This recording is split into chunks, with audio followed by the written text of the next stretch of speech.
but I'm really glad we're having this conference this weekend. But I want to recognize a couple of things that aren't exactly tied into the foreign military bases, but are important for our community.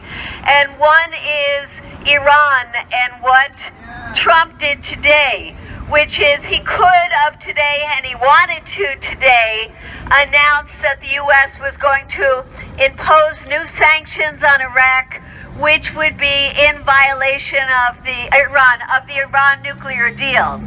And despite his hatred of Iran, despite his hatred for a deal that was brokered by Obama, cooler heads prevailed, and he kicked it down the can a little more by not imposing those new sanctions today. That is a short-term but very important victory for not having another war in the Middle East. And the other is around Korea. And I know we have people this weekend who are going to talk about Korea, but I don't know about you. I am really, really glad the two Koreas are talking to each other. I wish that President Moon did not give kudos to Trump and thank him and tell him that he had a role that he played in bringing the two together. But the important thing is that the North and South are talking to each other despite Donald Trump. And that's another very, very positive thing, not only for the peninsula, but for the entire world right now. So those are two good things in the moment. And as we're talking about bases, I also just wanted to thank the people who have been focusing on Guantanamo this week. I know we have people here, and let's give them a hand for the work that they've been doing to highlight what is so hidden in this country. 16 years of keeping people in that prison in Guantanamo.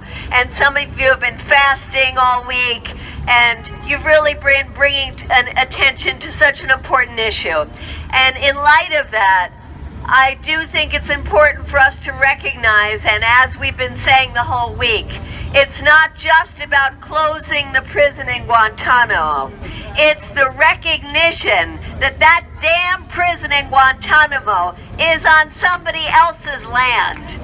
And how dare the United States from 1903 to be taking the land that does not belong to them.